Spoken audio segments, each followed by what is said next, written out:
जस्तो तपाईँहरूले भोलि सरकारमा सार्वभौम नागरिक पार्टीले भोलि सरकारमा प्रधानमन्त्री बनाउने बेलामा अथवा सरकारको विभिन्न किसिमको संरचनामा यहाँहरूले समर्थन चाहिँ कसरी लिनुहुन्छ? जस्तो तपाईँको पार्टी दर्ता भएको धेरै पनि भएको छैन, 1.5 महिनाको दर्तापछि अहिले जुन किसिमको निर्वाचन भयो, निर्वाचनमा तपाईँ होमिते आउनुभएको छ। यसर्थ पनि देशैभरिका सबै जिल्लाहरूमा तपाईँहरूको नेटवर्क पार्टीको अझै पुगेको छैन। यस अर्थमा तपाईँहरूको निर्वाचित भएर गए पनि संसदमा न्यून सङ्ख्यामा तपाईँहरूको उपस्थिति रहन्छ। त्यसपछि सरकार संरचनामा यहाँहरूको भूमिका कस्तो रहन्छ?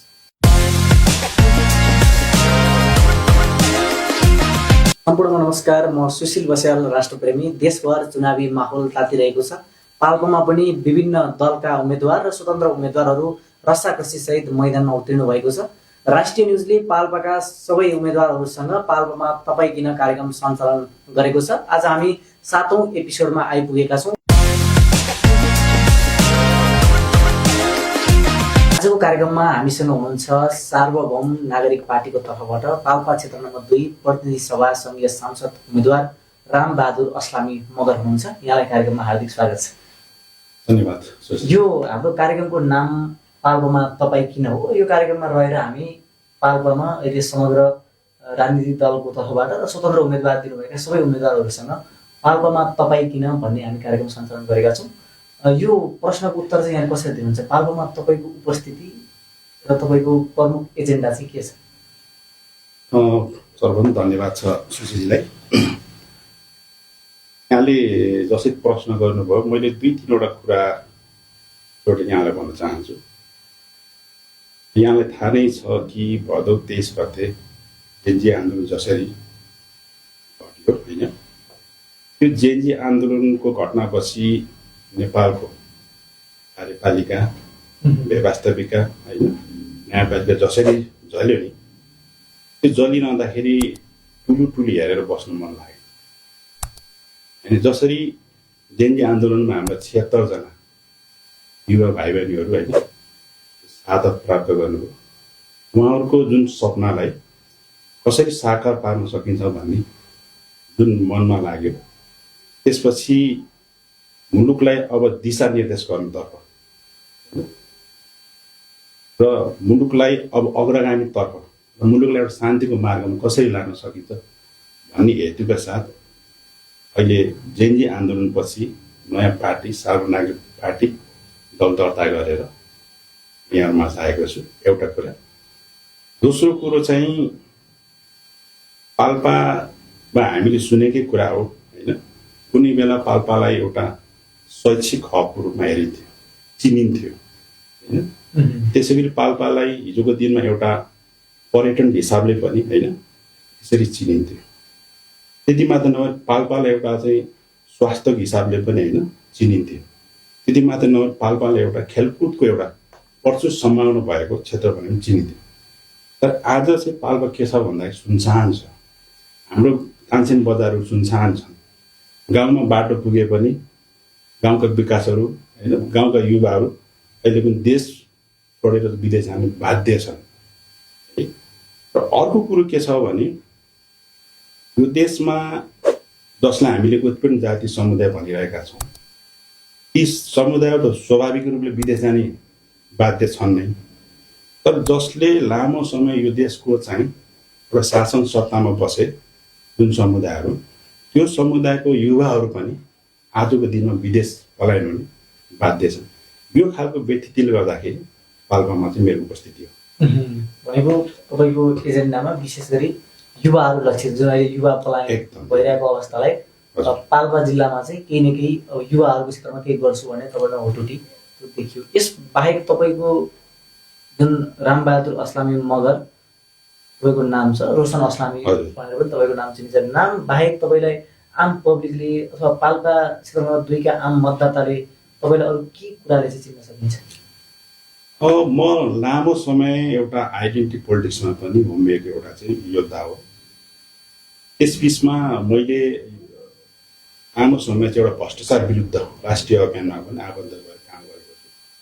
र सँगसँगै एउटा समुदायलाई चाहिँ सिङ्गो एउटा चाहिँ मगर समुदायलाई होइन, जो चाहिँ पिछडिएका छन् भाषिक रूपमा, सांस्कृतिक रूपमा होइन, धार्मिक रूपमा, राजनीतिक रूपमा होइन, आर्थिक रूपमा होइन, ती युवालाई अब चाहिँ अगाडि ल्याउनुपर्छ होइन, मुलुकको मूलधारमा ल्याउनुपर्छ भने अहिले म नेपाल मगर युवा सङ्घको पनि म केन्द्रीय महासचिव हो।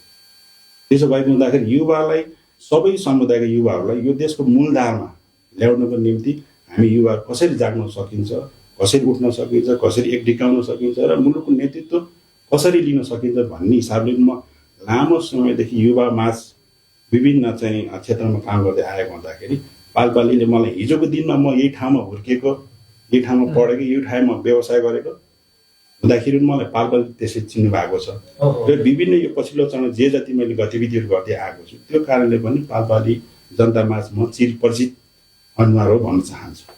जस्तो तपाईँको पार्टी दर्ता भएको धेरै पनि भएको छैन, 1.5 महिनाको दर्तापछि अहिले जुन किसिमको निर्वाचन भयो, निर्वाचनमा तपाईँ होमिते आउनुभएको छ। यसर्थ पनि देशैभरिका सबै जिल्लाहरूमा तपाईँको नेटवर्क पार्टीको अझै पुगेको छैन। यस अर्थमा तपाईँहरूको निर्वाचित भएर गए पनि संसदमा न्यून सङ्ख्यामा तपाईँहरूको उपस्थिति रहन्छ। त्यसपछि सरकार संरचनामा यहाँहरूको भूमिका कस्तो रहन्छ?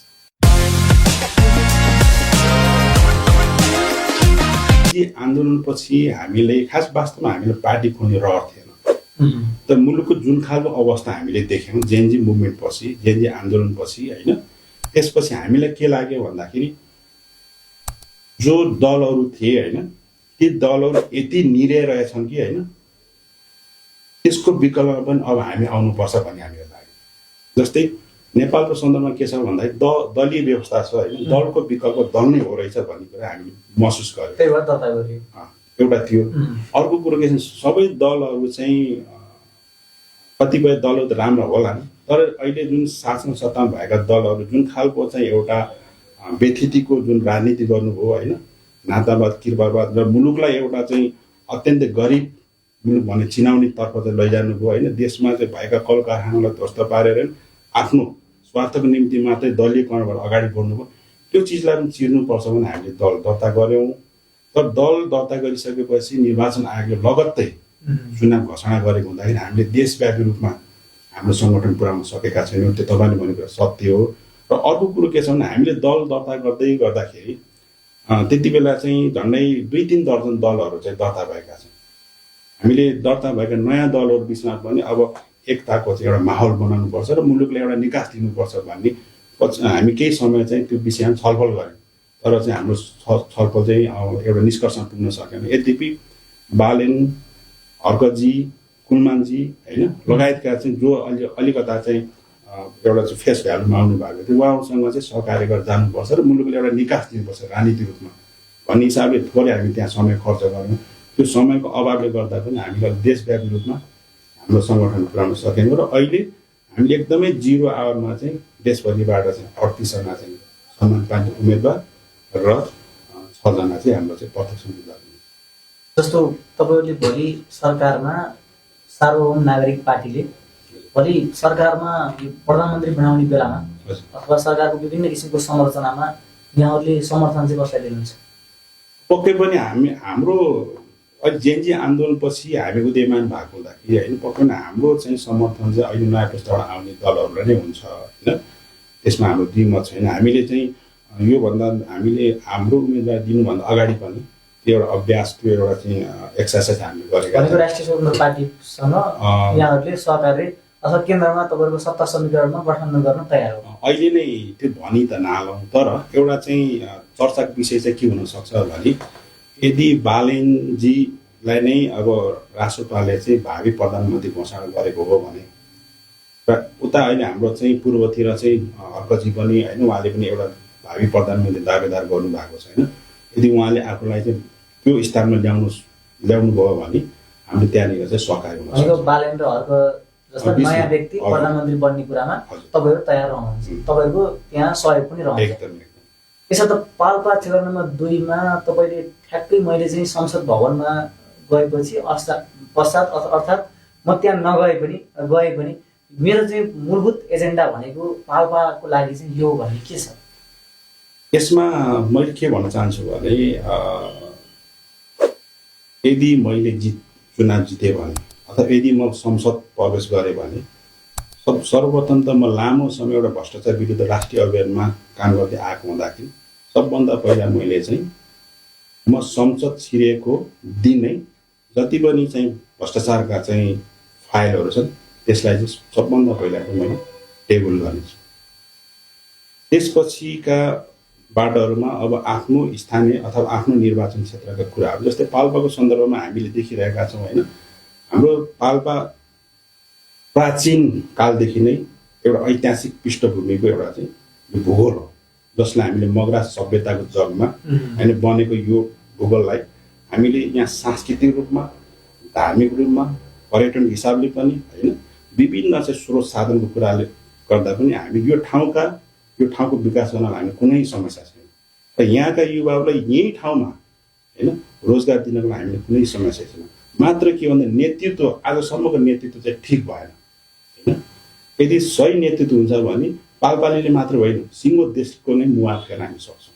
जस्तै तपाईँले एउटा उदाहरण दिन चाहन्छु, हामीले सुनेका छौँ होइन सिङ्गापुर बनाउनुको निम्ति एउटै व्यक्ति नै काफी रह्यो जसको नाम हो ली कुआन होइन। त्यसरी नै मलेसियालाई आज चाहिँ एउटा एसियाको टाइगर भनिन्छ होइन। विकासले यति उसले छिटो फड्को मार्यो कि अनि आज मलेसिया बनाउनुको निम्ति चाहिँ डाक्टर महादेव मोहम्मद एउटै काफी हुनुभयो।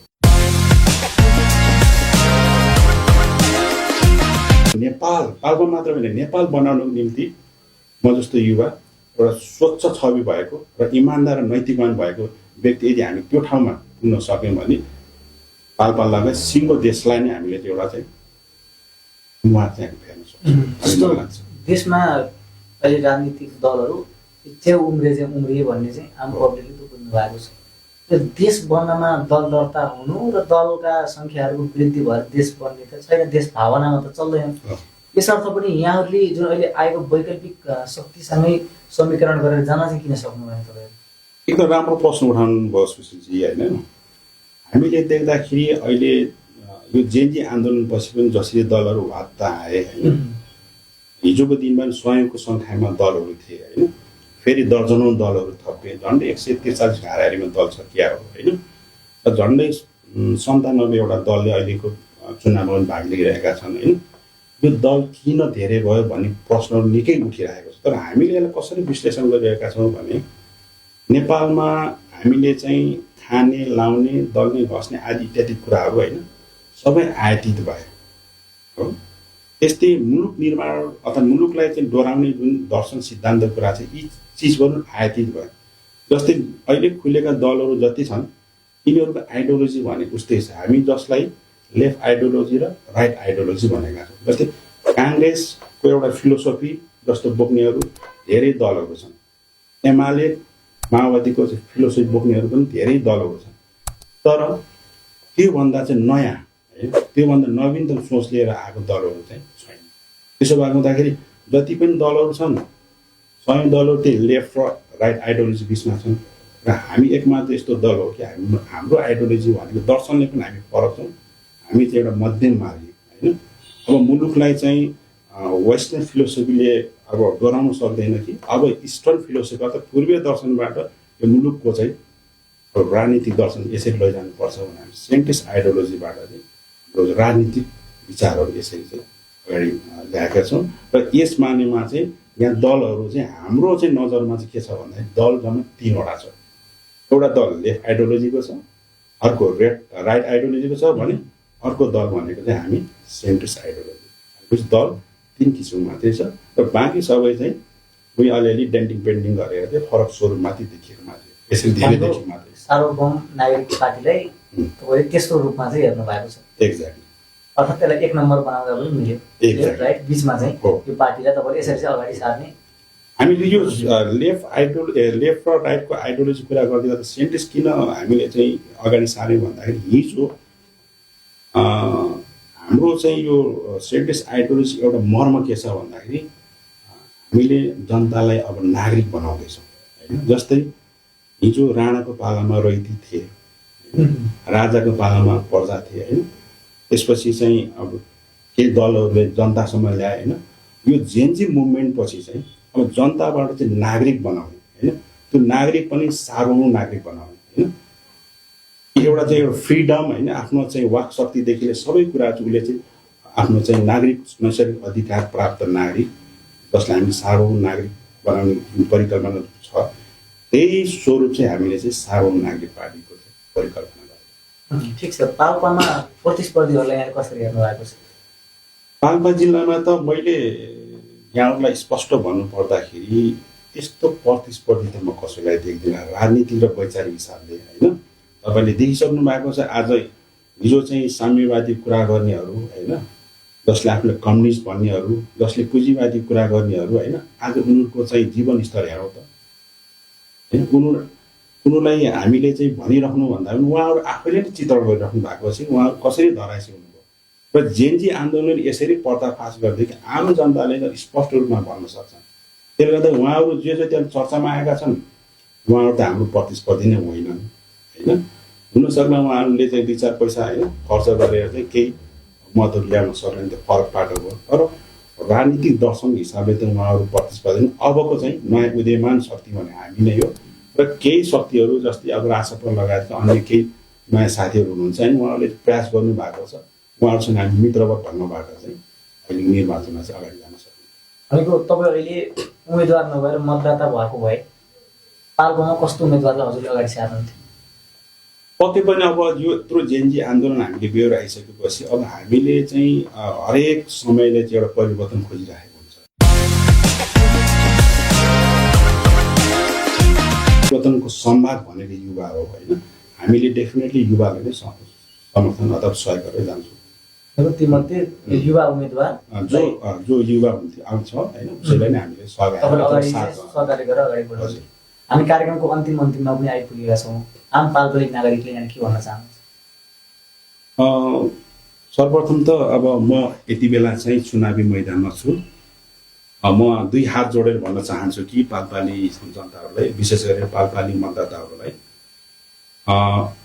यहाँहरूलाई म यो गर्छु त्यो गर्छु त भन्दिनँ। तर यहाँहरूले मलाई जिताउनु भयो भने विदिन द मन्थभित्र, होइन, मैले पाल्पालीको मुहार चाहिँ चेन्ज गर्न सक्छु कि यो मान्छेले, यो व्यक्तिले, यो उम्मेदवारले, यो युवा केटाले चाहिँ के गर्न चाहिँ सक्छ है भन्ने त्यो आशा, त्यो विश्वास चाहिँ विदिन 1 महिनाभित्र चाहिँ मैले त्यो आशा चाहिँ जगाउन सक्छु। त्यो जितियो चाहिँ म जगाउन सक्छु।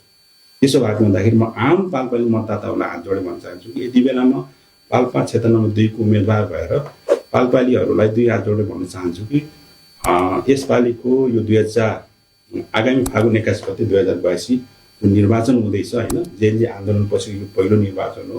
हामी अत्यन्तै सङ्कटको घडीमा पनि छौँ। मुलुकलाई निकास दिनुपर्नेछ, मुलुकको एउटा नेतृत्व निर्माणको लागि हामी जुट्नुपर्नेछ। यस अर्थमा चाहिँ पाल्पाली जनताले आफ्नो अभिमत, आफ्नो मत दुरुपयोग नगर्नु होला। सही उम्मेदवारलाई चाहिँ छनौट गरेर पाल्पालीको मात्र नभएर सिङ्गो नेपालकै चाहिँ मुहा फेर्नको निम्ति म जस्तो युवालाई चाहिँ यहाँले छनौट गर्नुहुनेछ भन्ने पूर्ण विश्वासका साथ र यति बेला चाहिँ म चुनाव चिन्ह चक्र लिएर यहाँहरूमा आएको छु र चुनाव चिन्ह चक्रमा मतदान गरी एउटा युवालाई चाहिँ देशको भाग्य र भविष्यको निर्णय गर्ने जुन स्थानमा पुर्याउनु हुनेछ भन्ने एउटा सन्देश र आग्रह अनुरोध गर्न चाहन्छु। यस समय संवादको लागि यहाँ धेरै धेरै धन्यवाद।